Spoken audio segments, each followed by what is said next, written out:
नमस्कार किसान भाइयों, स्वागत है आपका अपने YouTube चैनल आओ करें आधुनिक खेती में। तो किसान साथियों, हम धान से एक अच्छा और बेहतर उत्पादन लेने के लिए कई प्रकार की रासायनिक खादों और उर्वरकों का प्रयोग करते हैं, लेकिन धान में आने वाली 10 ऐसी बीमारियां हैं जो एक एक बीमारी आपकी बनी बनाई फसल को पूरी तरह से बर्बाद करने की क्षमता रखती है।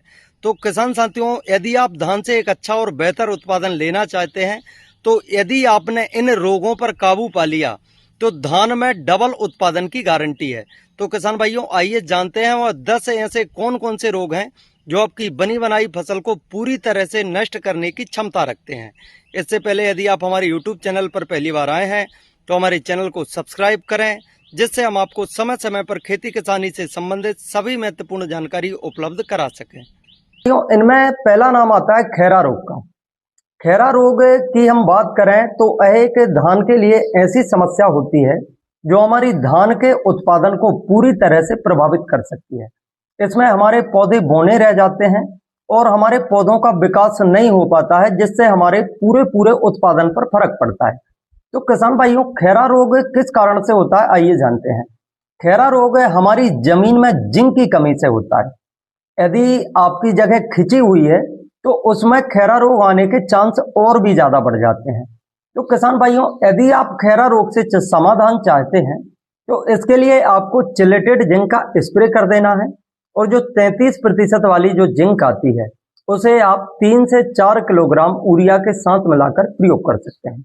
और इसके साथ जो कच्चा चूना आता है उसका प्रयोग भी कर सकते हैं, जिससे आपको बहुत ही बेहतर रिजल्ट मिल जाएंगे। अब साथियों, अब हम बात करते हैं दूसरी समस्या के बारे में। दूसरी समस्या है पत्ती लपेटक। तो किसान भाइयों, पत्ती लपेटक इल्लियां जो होती हैं, हमारी धान की जो पत्तियां होती हैं उनको सफेद कर देती हैं, उनका पूरा रस चूस लेती हैं, जिससे हमारी धान की जो फसल है या हमारी कोई भी फसल हो जो पत्तियों से भोजन बनाती है, क्लोरोफिल का निर्माण करती है, उससे हमारी फसल की ग्रोथ एवं उत्पादन पर बहुत ही ज्यादा प्रभाव देखने को मिलता है। तो साथियों, समय रहते यदि इसका उपचार भी नहीं किया गया तो हमारी धान की ग्रोथ एवं उत्पादन पर बहुत ही ज्यादा फर्क देखने को मिल सकता है। यदि आप इसकी रोकथाम चाहते हैं तो इसके लिए आप इमावेक्टिन बेंजोएट का प्रयोग भी कर सकते हैं, या CTPR कोई भी कंपनी का लेकर क्लोरएंट्रानिपोल 18.5%, इसके माध्यम से आप इस इल्ली की रोकथाम कर सकते हैं। अब साथियों, तीसरी जो बीमारी है वो है शीत ब्लाइट। शीत ब्लाइट एक गंभीर फंगल रोग है जो राइजोक्टोनिया सोलानी नामक कवक के कारण होता है। यह रोग दुनिया भर के चावल उत्पादक क्षेत्रों में पाया जाता है साथियों, और यह हमारी धान की फसल की उपज को बहुत ज्यादा नुकसान पहुंचाता है। शुरुआत में पत्ती के आवरण पर 2-3 सेंटीमीटर लंबे हरे भूरे रंग के धब्बे दिखाई देते हैं।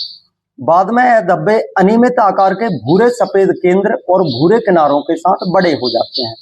संक्रमित पत्तियां जल्दी मुरझा जाती हैं, जिससे हमारी फसल के उत्पादन पर बहुत ही ज्यादा प्रभाव देखने को मिलता है। अब यदि आप इस रोग की रोकथाम चाहते हैं तो इसके लिए आप एजेस्टोबिन प्लस टेबुकोनाजोल वाले जो फंगीसाइड आते हैं, आप इनका प्रयोग कर सकते हैं। अब साथियों, चौथी जो समस्या है वह है BLB, बैक्टीरियल लीफ ब्लाइट, जो हमारी धान को एक तरफ से पत्तियां सुखा देती है। यह बहुत ही खतरनाक फंगल बीमारी है, धान की फसल को प्रभावित करती है, जिससे पत्तियों पर धब्बे और सूखने जैसे लक्षण दिखाई देते हैं। यह बीमारी पत्तियों पर पानी से भरे धब्बे दिखाई देते हैं, जो बाद में भूरे या पीले रंग के हो जाते हैं। धब्बे धीरे धीरे बढ़ते हैं और पत्तियों को झुलसा हुआ दिखा सकते हैं। संक्रमित पत्तियां सूख जाती हैं और मुड़ जाती हैं। यह इतनी खतरनाक समस्या होती है कि इस बीमारी के लक्षण जिस जगह पर दिखाई दें उस जगह से धीरे धीरे यह पूरी तरह से फैलते जाते हैं। तो इस रोग से यदि आप उपचार चाहते हैं, इस रोग की यदि आप रोकथाम चाहते हैं, तो इसके लिए जहां पर भी यह रोग चिट्ठों से शुरू होता है, कई जगह छोटी छोटी जो फेगरा टाइप के होते हैं उनसे यह स्टार्ट होता है। तो जहां पर शुरुआती लक्षण दिखें, ऊपर ऊपर की पत्तियों को आप काटकर भी इस रोग की रोकथाम कर सकते हैं। और इसके लिए आप जो कॉपर ऑक्सीक्लोराइड आता है, आप इसका प्रयोग करके, और इसके साथ लेना है आपको स्ट्रेप्टोसाइक्लिन जो पाउच आते हैं, 2 से 3 पाउच प्रति एकड़ के हिसाब से आपको इनका प्रयोग करना है। इससे आपके जो रोग है BLB है, बैक्टीरियल लीफ ब्लाइट, इस रोग की रोकथाम पूरी तरह से हो जाएगी। अब साथियों, अब जो पांचवी समस्या है वह है गर्दन तोड़, जिसे नेक ब्लास्ट के नाम से भी जाना जाता है। साथियों, गर्दन तोड़ एक फंगल बीमारी है जो धान की फसल को प्रभावित करती है। यह रोग पत्तियों, तनों, बालियों, पुष्प गुच्छ पर हमला करता है। विशेष रूप से जब बालियां निकल रही होती हैं तो वह रोग बालियों के आधार पर हमला करता है, जिससे वे टूटकर लटक जाती हैं और दाने ठीक से नहीं भर पाते हैं। पत्तियों पर भूरे रंग के धब्बे दिखाई देते हैं जो बाद में बड़े होकर आंख के आकार के हो जाते हैं। तने नोड्स पर जो गर्दन होती है, गर्दन तोड़ रोग के कारण गांठें कमजोर हो जाती हैं और टूट जाती हैं। यह एक बहुत ही खतरनाक समस्या होती है, जिससे हमारी जो धान की फसल का उत्पादन है वह बहुत ही ज्यादा प्रभावित होता है। अब यदि आप इसकी रोकथाम चाहते हैं तो इसके लिए कई प्रकार के केमिकलों का प्रयोग किया जाता है। उनमें जो विशेष केमिकल हैं उनका हम बता रहे हैं आपको कि इसके लिए ट्राइसाइक्लाजोल, इसका प्रयोग भी किया जा सकता है। लेकिन यदि आप धान रजिस्ट्रेशन करवाए हुए हैं, धान प्रोग्राम में है, तो फिर आप इस रोग की रोकथाम के लिए आइसोप्रोथिलीन का प्रयोग भी कर सकते हैं। किसान साथियों, अब जो है छठवीं समस्या जो है वह है माहू। माहू एक बहुत ही खतरनाक समस्या है, जिसे ब्राउन प्लांट हॉपर यानी BPH के नाम से भी जाना जाता है, जो धान की फसल को बहुत ही ज्यादा नुकसान पहुंचाता है। यह कीट पौधों का रस चूसता है, जिससे पौधे पीले पड़ जाते हैं और सूखने लगते हैं। अब साथियों, यह पत्तियों और बालियों को भी नुकसान पहुंचाता है, जिससे हमारी जो उपज है वो बहुत ही ज्यादा प्रभावित होती है। अब साथियों, यदि आप इसकी रोकथाम चाहते हैं, यह पूरी तरफ से हमारी फसल को सुखा देता है, हमारी धान ऐसी जला देता है जैसे पूरी धान सूख गई हो। अब साथियों, यदि आप BPH से छुटकारा चाहते हैं तो इसके लिए आप पाइमेटोजन का प्रयोग भी कर सकते हैं, डायनेट फ्यूरान का प्रयोग कर सकते हैं, या अन्य जो केमिकल आते हैं इनका प्रयोग करके आप BPH के पर रोकथाम कर सकते हैं। साथियों, यदि आपकी धान में BPH की संख्या ज्यादा है तो आप पाइमेटोजन के साथ डायनेट फ्यूरान मिलाकर इसकी एक बहुत अच्छी रोकथाम कर सकते हैं। अब साथियों, अब हम जानते हैं जो सातवीं समस्या है वह है बकानी रोग, जिसे झंडा रोग के नाम से भी जाना जाता है। धान में यह एक गंभीर बीमारी है जो फंगस फ्यूजेरियम मोनिलीफोर्मी के कारण होती है। यह रोग उत्तरी भारतीय राज्यों में विशेष रूप से बासमती धान में पाया जाता है। इस रोग से प्रभावित पौधे सामान्य रूप से लंबे हो जाते हैं। मान लो जो सामान्य पौधे होते हैं इनकी अपेक्षा लंबे, पतले और हल्के रंग के दिखाई देते हैं। रोगग्रस्त पौधे सूख भी जाते हैं। यदि बालियां आती भी हैं तो उनमें दाने नहीं पड़ते, जिससे फसल का उत्पादन बहुत ही ज्यादा प्रभावित होता है। रोगग्रस्त पौधे स्वस्थ पौधों की तुलना में अधिक लंबे, पतले और हल्के रंग के दिखाई देते हैं। इससे हमारी फसल के उत्पादन पर बहुत ही ज्यादा प्रभाव देखने को मिलता है। अब साथियों, यदि आप इस रोग की रोकथाम चाहते हैं तो इसके लिए जैविक और रासायनिक दोनों प्रकार के उपाय आप कर सकते हैं। यदि जैविक उपाय आप करना चाहते हैं तो इसके लिए आप ट्राइकोडर्मा रेत या गोबर की खाद में मिलाकर नीचे से प्रयोग कर सकते हैं। अब यदि आप रासायनिक उपचार के माध्यम से इसकी रोकथाम करना चाहते हैं तो इसके लिए आप कार्बनडाजिम और थाइपोनेट मिथाइल दोनों का घोल बनाकर स्प्रे के माध्यम से इस रोग पर काबू पाया जा सकता है। अब किसान भाइयों, आठवीं जो समस्या है वह है फॉल्स स्मिट, जिसे हल्दी गठान के नाम से भी जाना जाता है। किसान भाइयों, फॉल्स स्मिट एक बहुत ही गंभीर समस्या होती है। यह भी एक फंगल बीमारी है, कवक रोग है जो यूस्टी लागुनाइडिया वीरेंस नामक कवक के कारण होता है। यह रोग धान की बालियों को प्रभावित करता है, जिससे कुछ दाने हरे, पीले या भूरे रंग के धब्बों में बदल जाते हैं। ये धब्बे बाद में काले पाउडर में बदल जाते हैं।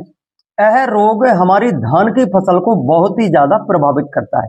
अब साथियों, यदि आप इसकी रोकथाम करना चाहते हैं तो इसके लिए आप प्रोपिकोनाजोल का प्रयोग कर सकते हैं, या अन्य जो आप कार्बनडाजिम की मदद से भी इस पर रोकथाम पा सकते हैं। एजेस्टोबिन फंगीसाइड का प्रयोग करके भी आप इस रोग पर रोकथाम पा सकते हैं। अब साथियों, नौवीं समस्या जो है वह है पेनिकल माइट। पेनिकल माइट भी हमारी धान में एक गंभीर समस्या होती है। यह एक सूक्ष्म कीट है जो चावल की बालियों को संक्रमित करता है और दानों को नुकसान पहुंचाता है। इसे आप घुन भी कह सकते हैं, धान की बालियों में घुन भी कह सकते हैं। यह कीट पौधे के रस को चूसता है, जिसमें बालियां ठीक से नहीं भर पाती और उपज कम हो जाती है। यदि साथियों समय पर इसका नियंत्रण ना किया जाए तो यह एक गंभीर समस्या है, हमारी फसल के उत्पादन को बहुत ही ज्यादा प्रभावित कर सकती है। किसान भाइयों, बालियों में छोटे भूरे या दालचीनी रंग के धब्बे दिखाई देना इस रोग के लक्षण होते हैं। अब साथियों, यदि आप पेनिकल माइट की रोकथाम करना चाहते हैं तो इसके लिए आप फंगीसाइड और इंसेक्टिसाइड दोनों का प्रयोग कर सकते हैं, जिसके लिए आप प्रोपिकोनाजोल और इसके साथ मिलाकर प्रोफेनोफास या डायनेटोफ्यूरान का प्रयोग करके आप इस रोग की रोकथाम कर सकते हैं। अब साथियों आती है 10वीं और आखिरी समस्या, जो रहती है हमारी धान की जो ग्रोथ रहती है, तो उसमें जो कल्लों के बीच में सड़न टाइप की हो जाती है, उससे हमारे धान की फसल में कई प्रकार की इल्लियों का प्रकोप हो जाता है। कई बार हमें देखने में मिलता है जो प्रकोप वाली इल्लियां होती हैं वह हमारी धान की फसल पर बहुत ही ज्यादा संख्या में अटैक करती हैं। अब कई बार हमने देखा भी है कि वह इल्लियां रात के समय में आकर हमारी धान की बालियों को कतरती हैं, जिससे हमारी धान की बालियां नीचे गिर जाती हैं। अब किसान साथियों, अब यदि आप इसकी रोकथाम करना चाहते हैं तो इसके लिए आप इमावेक्टिन बेंजोएट और CTPR क्लोरेंट्रानिपोल का कॉम्बिनेशन करके इसकी 100% रोकथाम कर सकते हैं।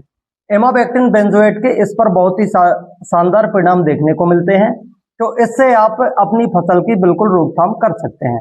अब साथियों, आज हमने जाना जो धान में 10 खतरनाक समस्याएं होती हैं उसके बारे में। तो किसान भाइयों, यदि आप भी अपनी फसल में एक अच्छा उत्पादन लेना चाहते हैं तो हमें हमारी फसल की समय समय पर नियमित निगरानी करना बहुत ही जरूरी हो जाता है। यदि आप सिर्फ और सिर्फ खाद और सभी प्रकार के पोषक तत्वों की पूर्ति के साथ यदि इन रोगों की रोकथाम और देखरेख नहीं कर पाते हैं तो आपकी फसल को एक बहुत ज्यादा नुकसान होने वाला है। साथियों, इसलिए सतर्क रहें और अपनी धान की फसल की समय समय पर निगरानी करते रहें और इन रोगों की रोकथाम करते रहें। आज की वीडियो में इतना ही। जानकारी अच्छी लगे तो वीडियो को लाइक और अपने अन्य किसान साथियों के साथ शेयर करें। धन्यवाद। जय श्री राम।